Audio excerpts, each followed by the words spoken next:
ये है डैनी डेंगजोगप्पा का घर, जो कि मुंबई के जुहू इलाके में है। और जुहू इलाका मुंबई का एक बहुत ही बड़ा पॉश इलाका माना जाता है। तो यहाँ पर घर होना काफ़ी बहुत ही बड़ी बात होती है। और वहाँ पर अंदर 2 कारें भी खड़ी हैं। तो चलिए जानते हैं डैनी डेंगजोगप्पा के घर के बारे में और उनके बारे में।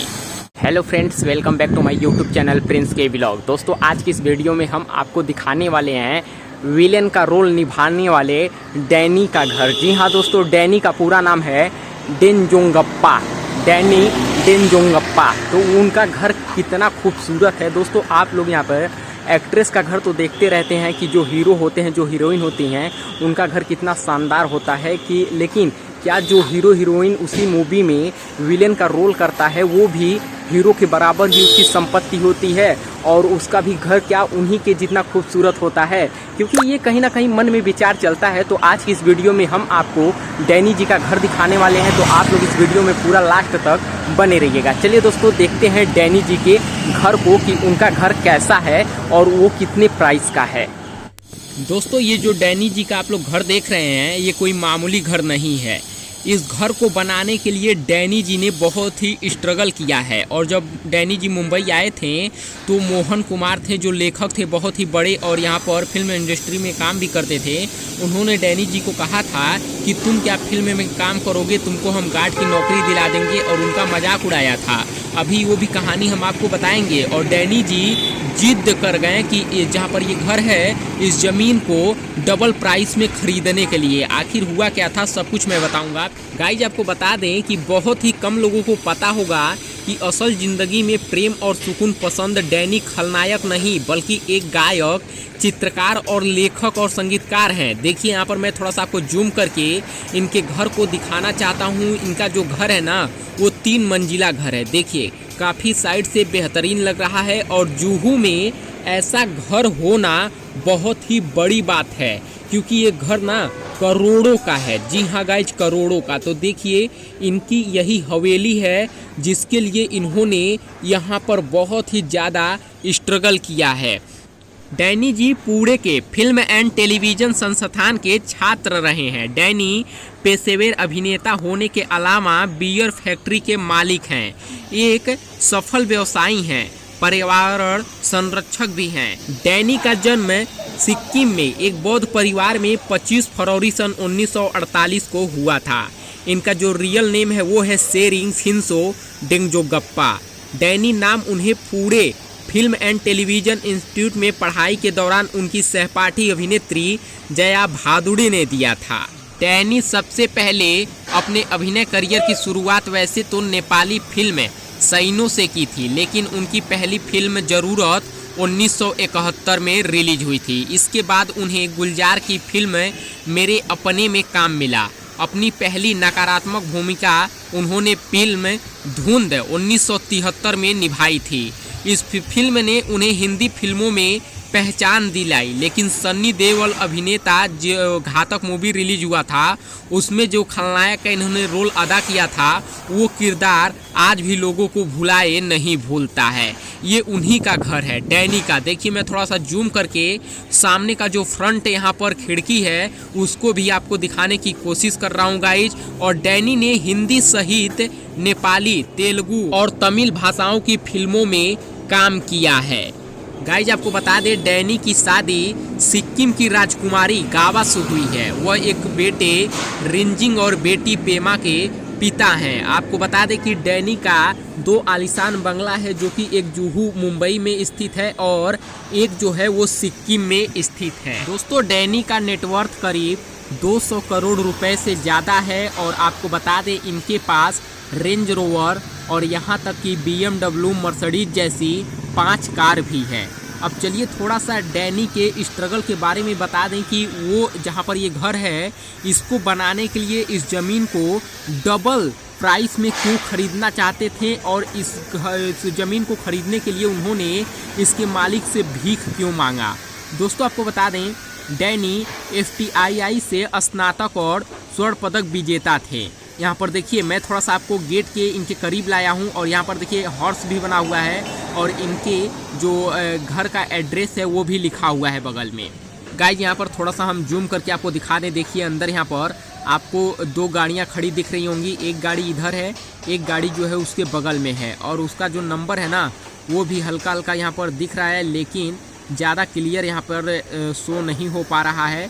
और जस्ट इसी गाड़ी के बगल में एक और गाड़ी खड़ी है, यानी 2 गाड़ियाँ यहाँ पर आपको दिख रही होंगी, लेकिन इनके पास इस तरह की 5 गाड़ियाँ हैं।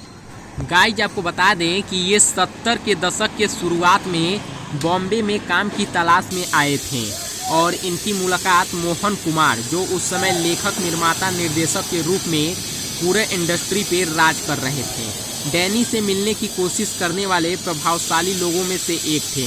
उन्हें किसी तरह मोहन कुमार से मिलने का मौका मिला, जिन्होंने एक बार नए अभिनेता को देखा और फिर डिग्री और अंत में स्वर्ण पदक पर जोर जोर से हंसने लगे। और उन्होंने कहा, ओए तू क्या अभिनेता बनने आया है? तू क्या समझकर अभिनेता बनेगा? यहाँ पर बड़े बड़े सुंदर लड़के काम ढूंढने के लिए सड़कों पे घूमते रहते हैं। हाँ, राजेश खन्ना थोड़ा थोड़ा गोरखा लगता है, लेकिन वो तो पंजाबी ही है ना। जाओ बेटे जाओ, कोई और काम ढूंढो। अगर कोई काम ना मिले तो मेरे पास आ जाना, और मैं तुम्हें गार्ड की नौकरी ज़रूर दिला दूंगा, जिससे 2 वक्त की फ्री में रोटी मिलेगी, लेकिन 10 घंटे काम करना पड़ेगा। मोहन कुमार ने ये भी कहा कि मेरी बातों का बुरा नहीं मानना, लेकिन यही हकीकत है। कोई पागल ही होगा जो तुमको जूनियर आर्टिस्ट का काम देगा। लेकिन ये सब सुनने के बाद डैनी ने अपने गुस्से पर नियंत्रित कर लिया था, क्योंकि उन्हें पता था कि जिन लोगों से वह मिलेंगे वे उनके साथ सम्मान अपमानजनक व्यवहार नहीं करेंगे, तौर तरीका से बात करेंगे। लेकिन उसे उस आदमी का एक एक शब्द याद था, और कभी कभी वह दिन में भी सोचता और रात को सपने देखता था। वह जुहू में सबसे अच्छे बंगलों में से एक और श्री मोहन कुमार के बंगले के बगल में ही बंगला बनाने के लिए जिद पर अड़ गया।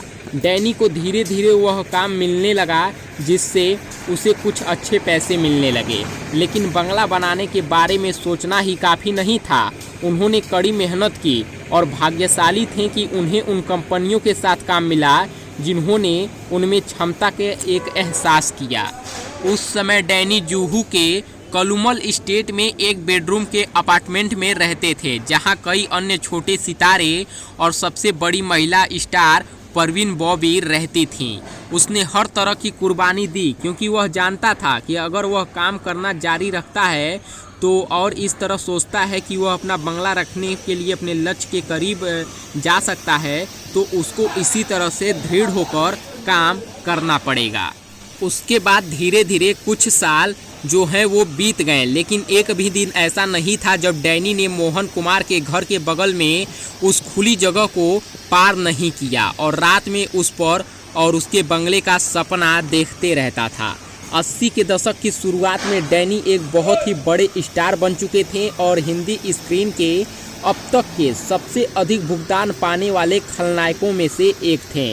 अब उसके पास इतना पैसा था कि वह कम से कम उस ज़मीन को आरक्षित यानी खरीद सके, लेकिन वह सदमे में था जब एक एजेंट ने उसे बताया कि ज़मीन पहले ही एक गुजराती व्यापारी को बेची जा चुकी है।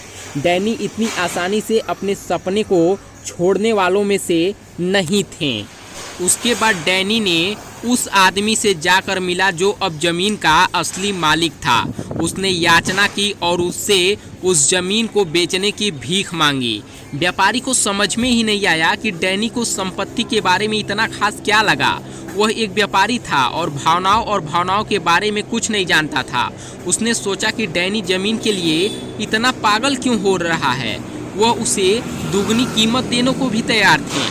व्यापारी को आखिरकार डैनी के पागलपन के बारे में कुछ समझ में नहीं आया और उसने लास्ट में उसी कीमत पर, जिस कीमत पर उसने उस ज़मीन को खरीदा था, डैनी को बेच दिया। उसने अब ठान लिया था कि अब वो अपने सपनों का बंगला बनाएगा, ऐसा बंगला जिसकी कोई कल्पना भी नहीं कर सकता था। उन्होंने बॉम्बे, सिक्किम और यहाँ तक कि लंदन के बेहतरीन आर्किटेक्ट्स को हायर किया। उसने उनसे कहा कि वह चाहता है कि जिस तरह का बंगला हर कोई बनाता आ रहा है उससे भी हट के मेरा बंगला होना चाहिए। जी हाँ दोस्तों, तो उसके बाद आप जो बंगला देख रहे हैं इसी बंगले को बनाया गया है। आपको बता दें इस बंगले में स्विमिंग पूल, पीछे अच्छा सा गार्डन और लिविंग रूम और डाइनिंग एरिया बहुत ही बड़ा, सब कुछ यानी सारी फैसिलिटी इस घर में आपको मिलेगी। और घर का इंटीरियर जो है काफ़ी बेहतरीन है और लंदन से बाहर से यानी मंगाए गए इसमें मार्बल्स जो हैं वो सब कुछ यहाँ पर लगाए गए हैं। गाइस जो डैनी जी हैं वो इसी बंगले में रहते हैं। उम्मीद करूँगा कि ये ब्लॉग आपको पसंद आया होगा। तो जल्द ही गाइस मिलते हैं नए ब्लॉग में।